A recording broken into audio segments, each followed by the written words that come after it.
Hello everyone and welcome back to the Football Chuggu Podcast. My name is Thomas Durning and today I'm joined by my co-host Pearse McLaughlin. Hello Pearse. Hello, how you doing? I'm doing well. On today's podcast, we'll be reacting to the last weekend's opening weekend of the English Premier League. We'll also react to the Scottish League Cup. We'll talk about all the results in the League Cup. All the transfer news from around the world will just any updates as to what's happening in the world of transfers. And at the end of the podcast, Pearse will be giving a rundown of all the latest agent football news.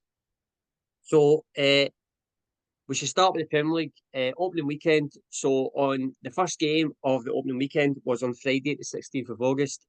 That match was between Manchester United and Fulham, and that ended 1-0 to Manchester United.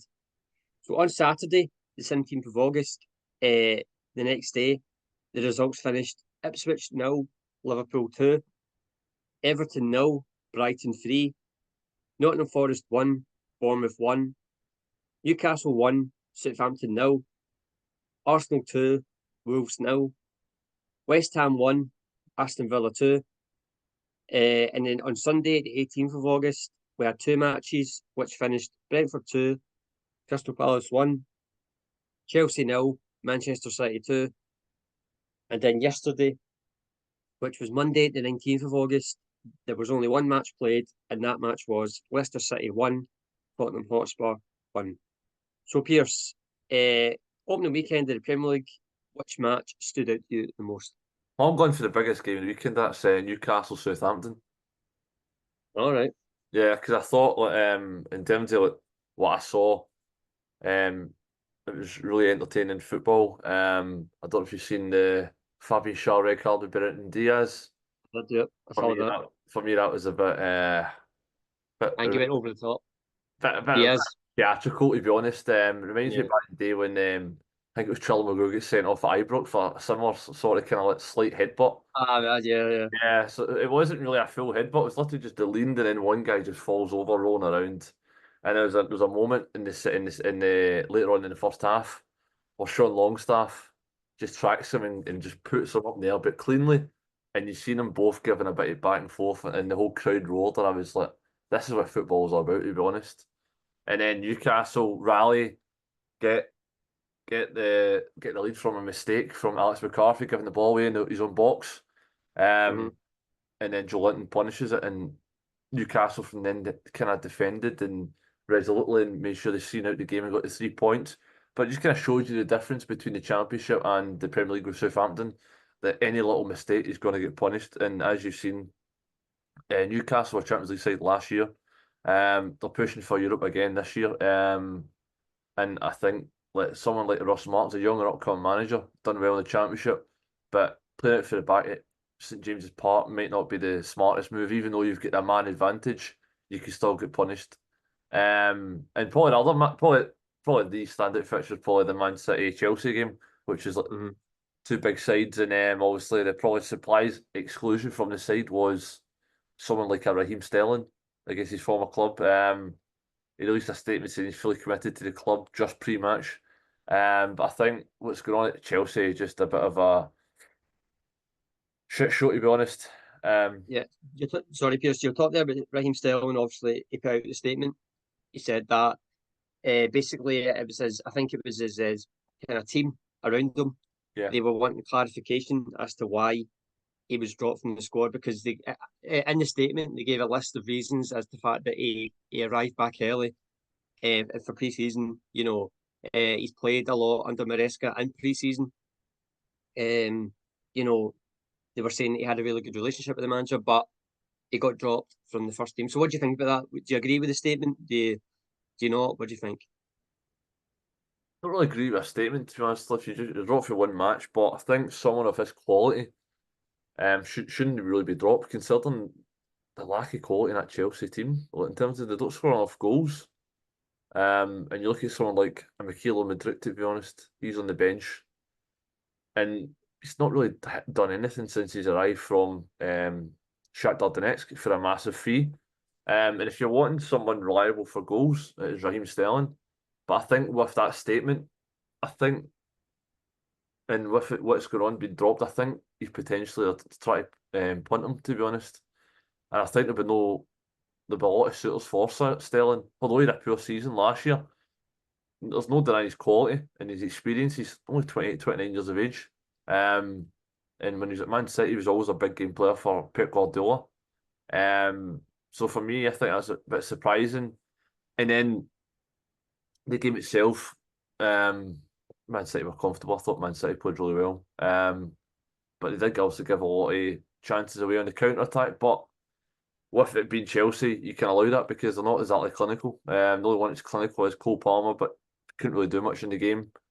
And I think it's probably fitting as well that Mateo Kovacic scores against his former club.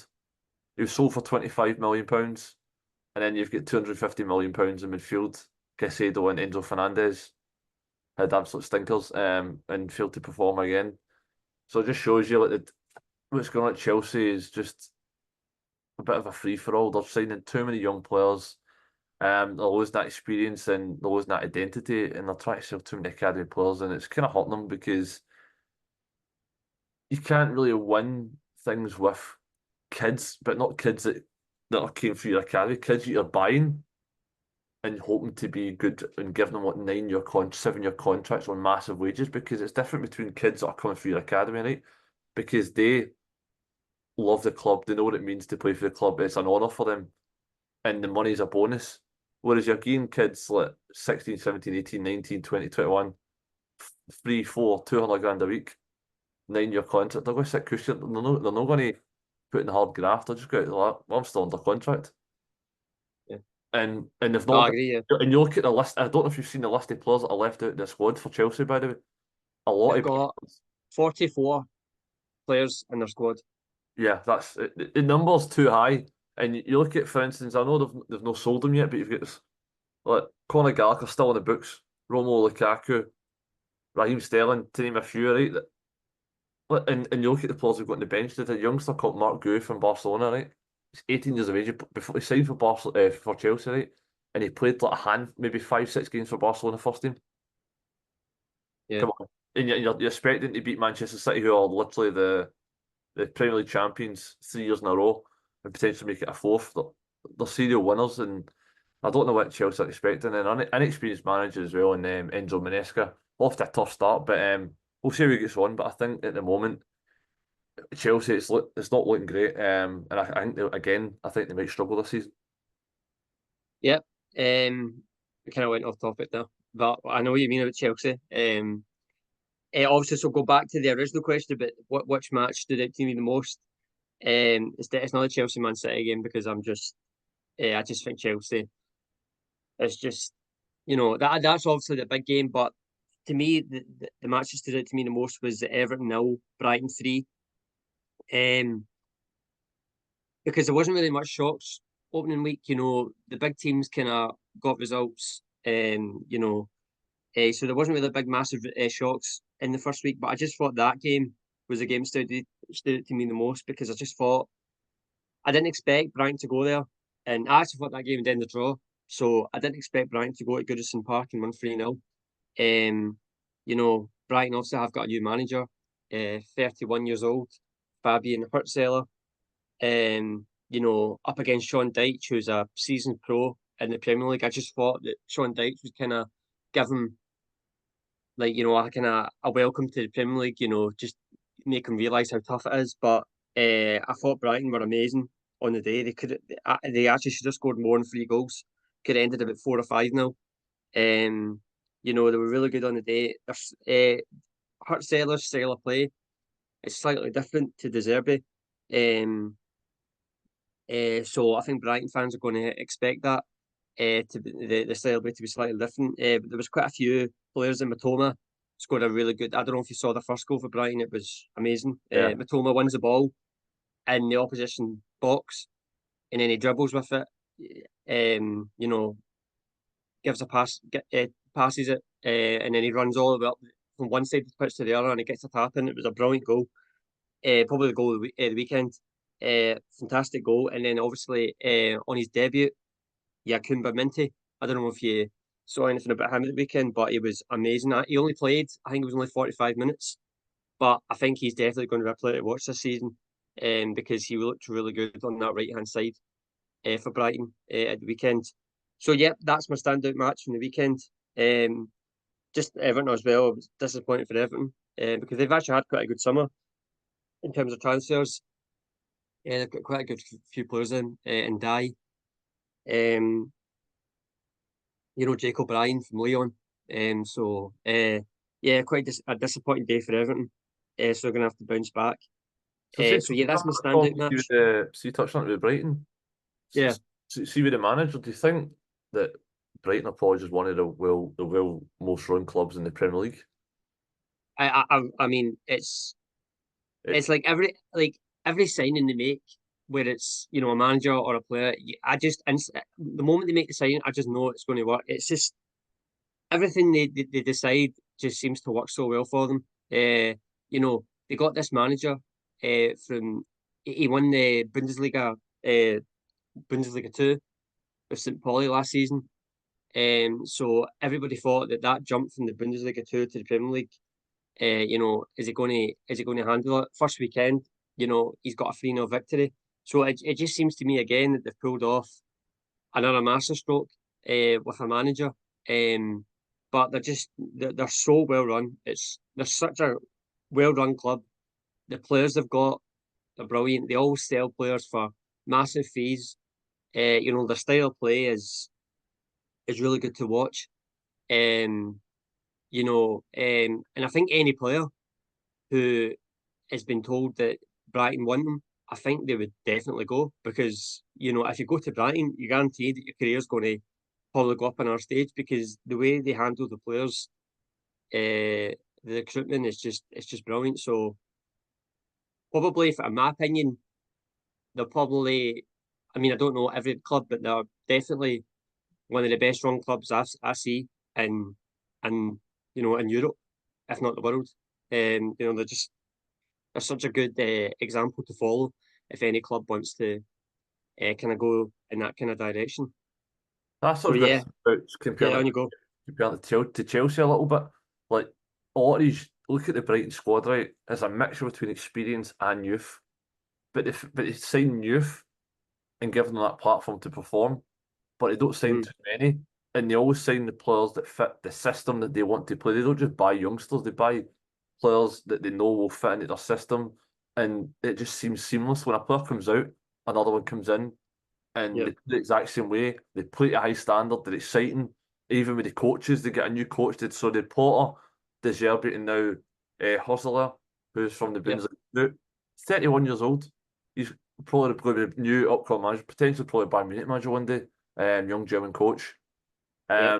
If he performs the way that Brighton usually do, and he takes them to the next level and stuff like that. But I think when you look at it as well, there was a stat that I seen the other day from the Brighton, which was incredible.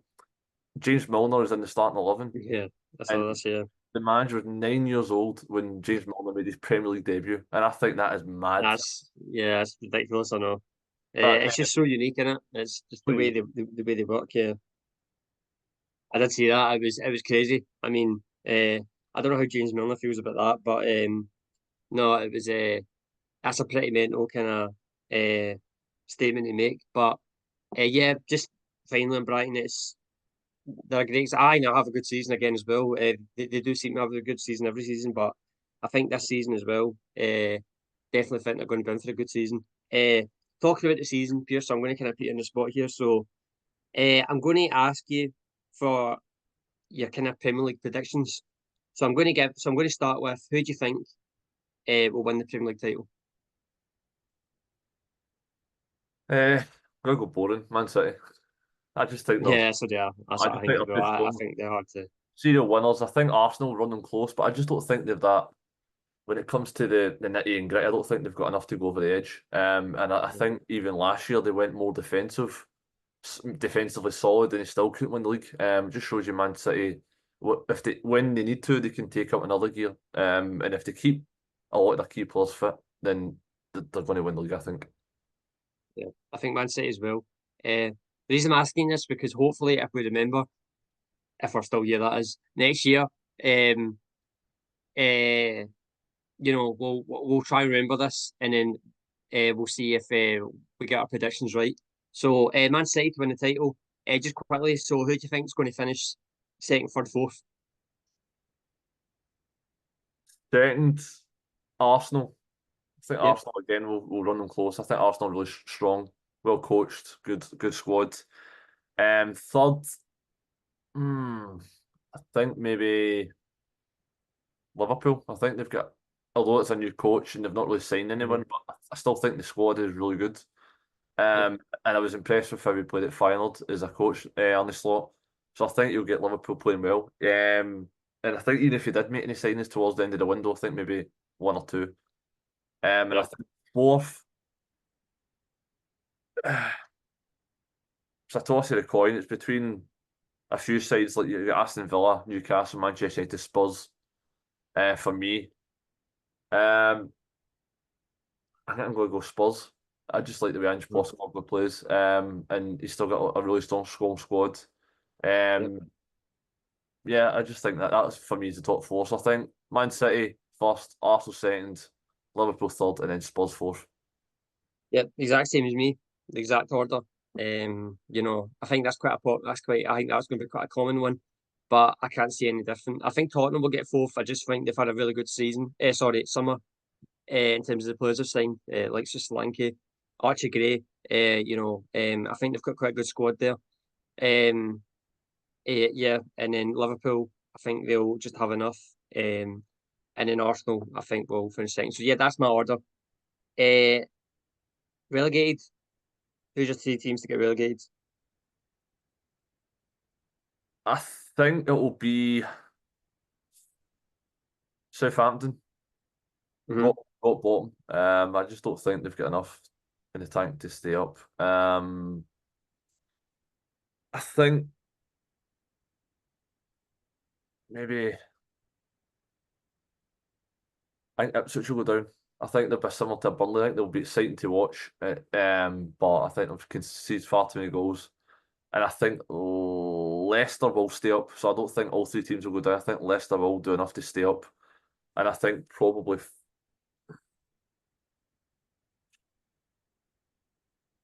I think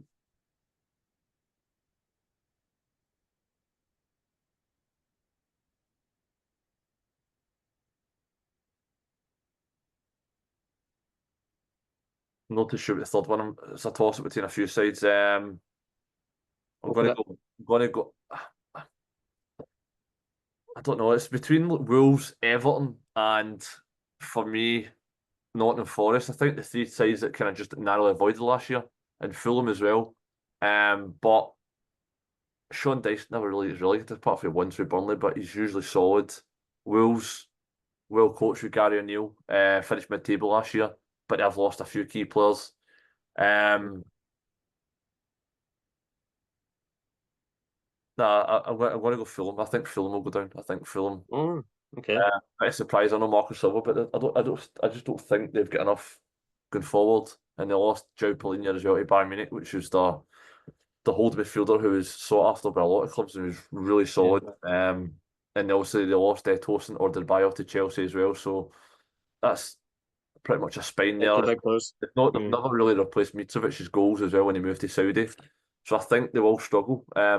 I Everton and other Everton and Wolves, I just think they're just the managers are better. And I think they're just two big clubs to go down. I think Fulham, in my opinion, will be that third side to go down.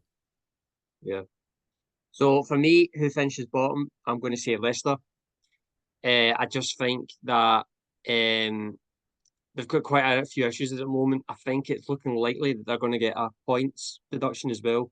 So I think that's going to make it more difficult for them. They're kind of struggling to get players in. I just look at their squad and I just don't see enough there. So unfortunately, I'm going to say Leicester to finish bottom. Second bottom, I'm going to say Nottingham Forest. I don't know. They just about survived last year, but I just think again, I think they're good going forward. Nottingham Forest, I think they've got good players, Hudson-Odoi, Gibbs White. But I just think defensively, I think they're quite not that strong there. So I'm going to say Nottingham Forest, and then third, so the last relegation spot, I'm going to say Wolves. I just think that they're on quite a poor run at the moment, but as you said, they've lost quite a couple of key players. Pedro Neto, is quite a significant one. But I just look at the team and I'm struggling to see where they're going to score goals. And yeah, I just think they'll take that last spot. So Leicester, Nottingham Forest, and Wolves are my three teams to go down this season. So yeah, so we'll go back to this. Hopefully next year we'll remember, and we'll talk about it more in detail at the end of the season. So we'll move on now to the Scottish League Cup. So there was no SPFL action this last weekend due to the League Cup. So I'll just quickly go run through the scores. So on Saturday, the 17th of August, the results finished: Dundee 6, Airdrie 1, Spartans 1, Ross County 0, Falkirk 2, Hearts 0, Aberdeen 1, Queen's Park 0, Rangers 2, St Johnstone 0. And then on Sunday, the 18th of August, the matches finished: Dundee United 1, St Mirren 0, Motherwell 1, Kilmarnock 0, and Celtic 3, Hibs 1. So, Pearse, which match stood out to you the most? I think probably the highest scoring one. Dundee 6, Airdrie 0. I think Dundee have started the season very well in the Scottish Premiership under is it Tony Docherty? Yep.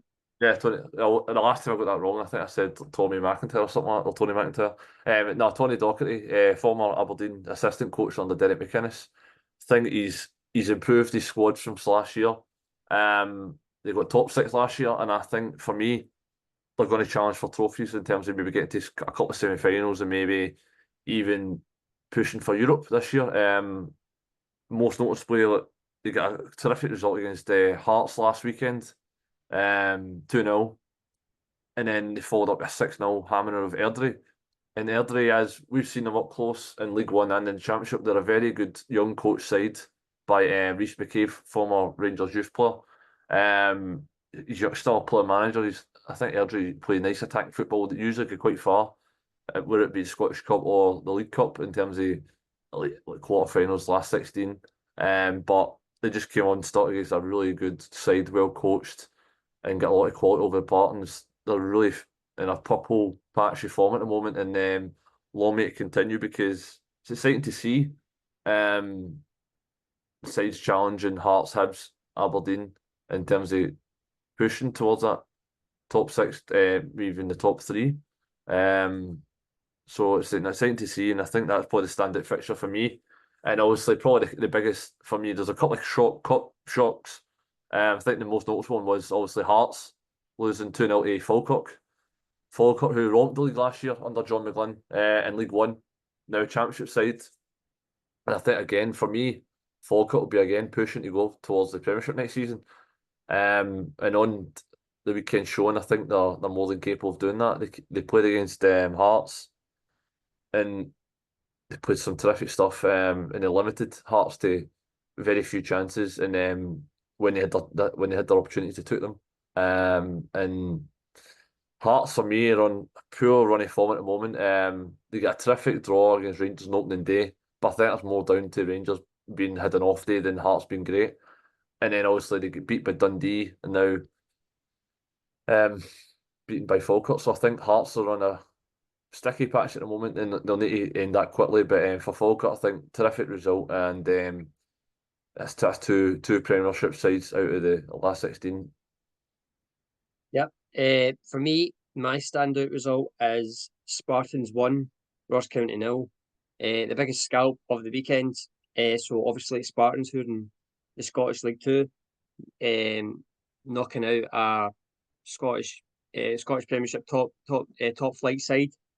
I didn't see that one coming, to be fair. I thought Ross County would kind of get the job done there, but I think we all know now that these kind of places, in fact, having to go to Spartans at their home grounds, Ross County, who are the favourites, they have to deal with that kind of tag, but they didn't. And obviously, Spartans go through to the quarterfinals of the Scottish League Cup. It's quite good to see that.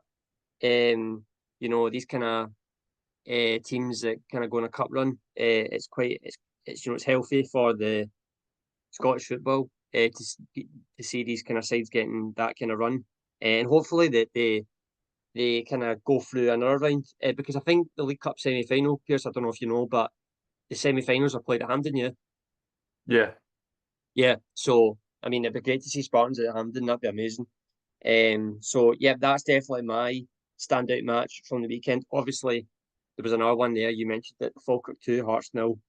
I wouldn't say that's necessarily a big, massive shock. That is obviously a shock, but I'm not surprised at Falkirk because they've had a really good kind of year or so, and Hearts, not in the greatest run at the moment. Not had a great start to the season under Stephen Naismith. Worrying times there, I think, because I think this is a big season for Hearts as well. The fact they've got European football, I think they had quite a good summer as well with signing players. They've kept Shankland, he's not left so far. They've also signed Jan Danda, who, in my opinion, is a really good player. I think that for Hearts, I think they'll definitely be wanting to have a better season than last season, and they've got the Scottish Cup to try and win, because I don't think they'll win the league. But Hearts out the League Cup. So yeah, my standout match from the weekend: Spartans 1, Ross County 0. And when the quarterfinal matches are played, we'll talk about it on the podcast. So we'll move on now to just a little bit of transfer news. So we're cutting; it's getting shorter and shorter now to the days until the transfer window closes. There's rumours flying about, nothing really concrete yet. The only thing we can really discuss that's really concrete is the fact that Chelsea, again, talking about Chelsea, but I think it is worth mentioning it, that Joao Felix is in London. He's completed his medical and he's set to sign for Chelsea, this time in a permanent deal. He was at Chelsea a year or so ago on loan, but he's now coming back to Chelsea on a permanent deal. And the fact that that's happening, again, it now means that Connor Gallagher can now go back to Spain and sign officially for Real Madrid. He was basically set to sign for Atletico Madrid. It was all done, and then he got told to come back. But now he's going to be set to go back and sign for Atletico Madrid. So yeah, Pearse, Joao Felix, first of all, to Chelsea. Thoughts? Underwhelming signing. Thought he was poor on his loan. He had a poor loan spell at Barcelona last year as well. And I think he's never really lived up to that price tag he had at Atletico Madrid.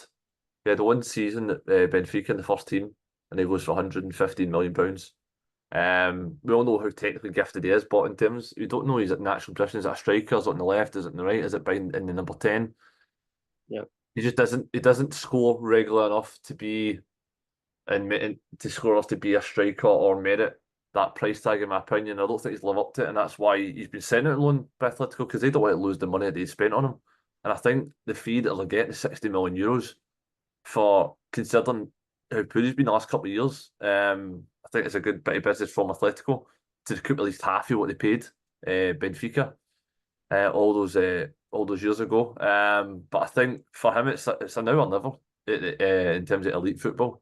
He needs to start performing, and if Chelsea are going to start relying on someone like Joao Felix to get them into the top four, then they've got nothing coming. I don't think he's going to do great things in the Premier League. I think he struggled last time. I think the last time he played, when his debut in the Premier League last time he got a straight red card. Yeah, I remember that. Yeah, so I know that was what a he debut. got a couple of goals. It was kind of similar to like Higuain when he signed for Chelsea. He was kind of scored, I think, every 1 in 3, every 1 in 4 games. Wasn't he great? But hopefully, maybe a different manager, you might see a different version of him. But Yeah. Chelsea have just got far too many players, and it's just another one to the list. And I think in terms of Conor Gallagher, he's leaving a small club to go to a big club. I know Athletic have never won the Champions League, but in terms of they're always competing at the highest level, and they've got a history. Whereas I think Chelsea are kind of like you say, they're just based on money, to be honest. Like Abramovich, no one really heard of Chelsea before Abramovich.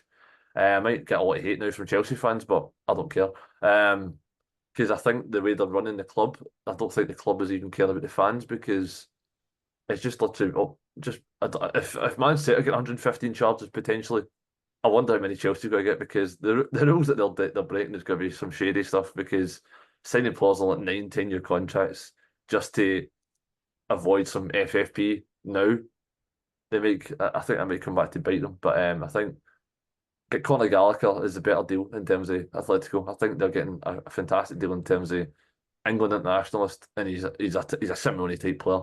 And I think Felix, he won't really score many goals, and especially in a Chelsea team that struggles to score. Yeah, quite harsh words there, quite strong. For Joao Felix, I don't know. I don't know about the signing, because I'm trying to figure out where he's going to play for Chelsea. If he plays, I mean, is it going to be a false nine? Because I don't really know his position. I don't know if he's a striker, if he's a cam, if he's a winger. I don't really know what position he plays. So that's going to be interesting. If he plays for Chelsea, because they've got that many players, I have no idea who's going to start. So that's another one in the attacking fold. Joao Felix, and I just think for Joao Felix, he's kind of got, as you said, he's kind of got to get his career to start getting going, because he was this rising star at Benfica. He had the world at his feet, and then I said it at the time. I thought Atletico Madrid was the wrong move for him. For the type of player he is, I just thought going to Simeone's Atletico Madrid, I didn't think it was the right move for him. It hasn't worked out there at all. He's had a couple of loan moves that it didn't work out for him at Chelsea. He had a loan move there, but he's now going to Chelsea permanently, and he'll be hoping that this permanent deal he can settle down and he can have a good career at Chelsea. But I have no idea if it's going to work out, because with Chelsea it's just so confusing. And then Conor Gallagher, good luck to him at Atletico Madrid. I think he's been treated badly at Chelsea for a boyhood player come through the ranks. To be kind of treated like that, I think it's really disappointing. So yeah, Conor Gallagher to Atletico Madrid finally getting confirmed, unless it changes again. But yeah, so that's a good move for him. And then for Joao Felix, I've got no idea. So yeah, that's kind of confirmed. But there's rumours swirling about, like some Matt O'Reilly to Brighton. We've got Ilkay Gundogan in the news, but maybe going back to Man City. But we don't know yet until this is confirmed. So if it's confirmed, we'll talk about it, and yeah, we'll give the latest news. So for the last part of the show, Pearse will now give his Asian football roundup. Yeah, so start with some Asian news. Start with the Korean League One. So match day 27. Friday 16th of August with Daegu FC 3, Gimcheong Sangwon FC 0, which was a surprise result, considering Gimcheong followed up the defeat last week with another defeat, and that's now them further away from the top of the table, Gangwon FC, having led for the whole way of the season so far. And the other match on Friday was FC Seoul 1, Jeju United 0, which I've done a match report on, and that is on the Football Chuggu website, so go give that a read. Very great game. And Lingard was back in the starting 11 after a month off through injury. And 17th of August, Saturday 17th of August was John Butch Hyundai Motors 2, Home Steelers 1, Daejeon Hana Citizen 2, Incheon United 1, and then two matches on Sunday the 18th of August, and that was Gangwon FC 3, Guangzhou FC 2, and Ulsan HD FC 1, and Suwon FC 2. So it's leaving the top of the table looking like this. It's very tight at the top. So top of the table of Gangwon FC, who are now 4 points clear of Gimcheong Sangwon, which is incredible considering Gangwon FC were 11th last year in the K League One, just avoided relegation. So I think that's incredible transformation in 1 year. I don't think anyone could imagine this. And now in second position, obviously Gimcheong with 46 points. And Ulsan HDFC last 2 years champions, are third in 45 points, only a point behind Gimcheong Sangwon. So it's 5 points separating the top three in the K League One, and then just behind them we've got fourth and fifth place, Pohang Steelers and Suwon FC, both have 44 points. So a point just outside the top three. So it just shows you how tight it is at the top. So it's 5 teams separated by just 6 points. And I think that's incredible and shows you how competitive the top half of the table is. And it's just the same at the bottom half of the table. So we've got Jumbo Hyundai Motors, who got a much needed victory at the weekend. Gives them a fighting chance to stay in the division, considering they're probably record champions in the K-League history. So on 26 points from 27 matches, a minus 16 goal difference, which will hinder them a little bit. Diego Garcia just above them on 27 points. They got a much needed victory at the weekend where they beat titles contenders Kim Chung Sangmu. So they're on 27 points. And 10th place with Daejeon Hana Citizen, who are also on 27 points, separated by just the 3 goals. And then we've got Incheon United in 9th, just out the bottom 3 on 28 points. So 4 sides separated by just the 2 points. And again, it just shows you that this title race and relegation and the playoff for the relegation will go down to the final match day. And I think it's just exciting times in the K-League 1. So we'll move on to the J-League 1. So Friday, 16th of August, we had Hokkaido Console Sapporo 5, Sagan 3. Phenomenal game, 8 goals. Don't think you can complain about that. And Friday night action in J-League always excites. And then we had a full card, basically a full card on Saturday, 17th of August, and that was Cash Antlers 0, Ura Diamonds 0, SMG Zelvia 4, Jubilo Wata 0. So that's the 2 J2 like teams from last season promoted. SMG Zelvia just flexed their muscles, and Jubilo Wata are now kind of struggling towards the bottom half of the table. And then Seijo Osaka 3, Kota Sanga FC 5.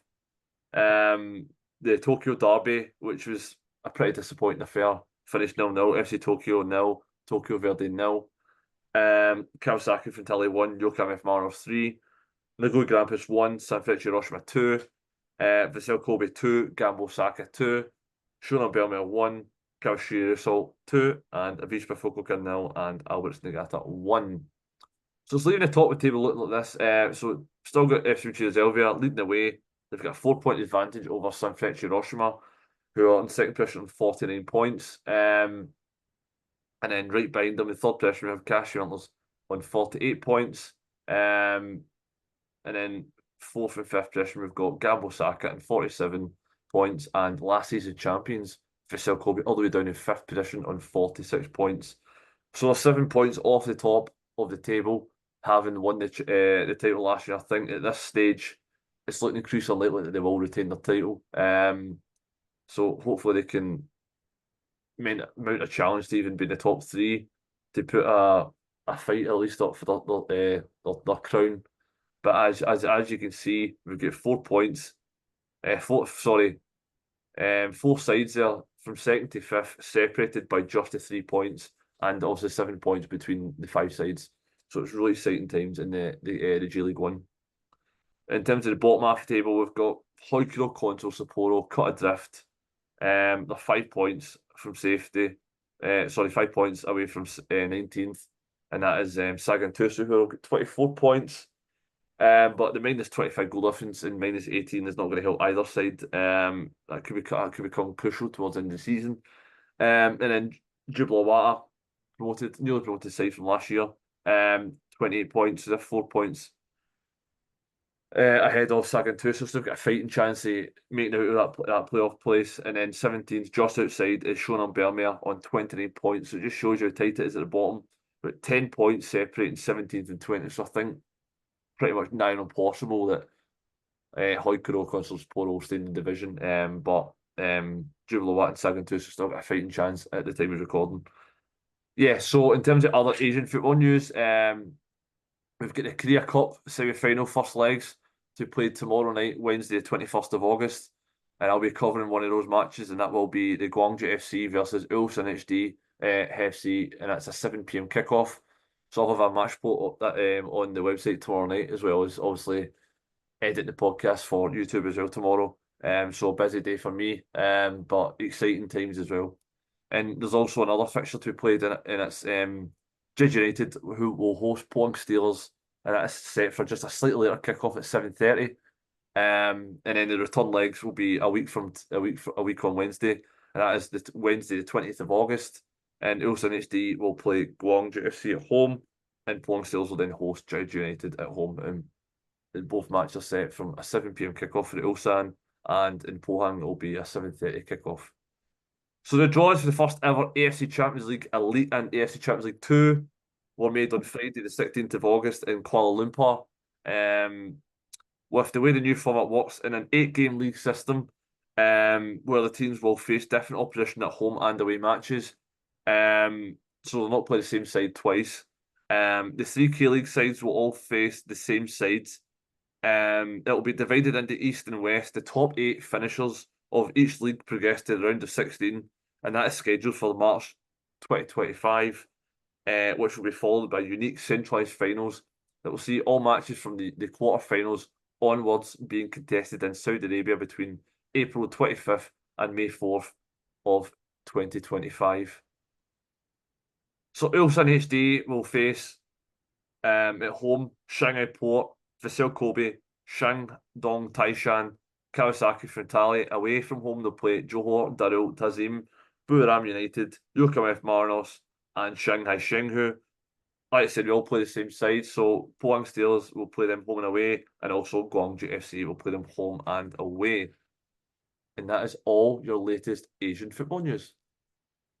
Thank you, Pearse, and thank you everyone for listening to this episode of the Football Chuggu Podcast. This podcast will be available to listen to on the Football Chuggu YouTube channel and also the Football Chuggu website. Thanks for listening and see you soon. Bye-bye.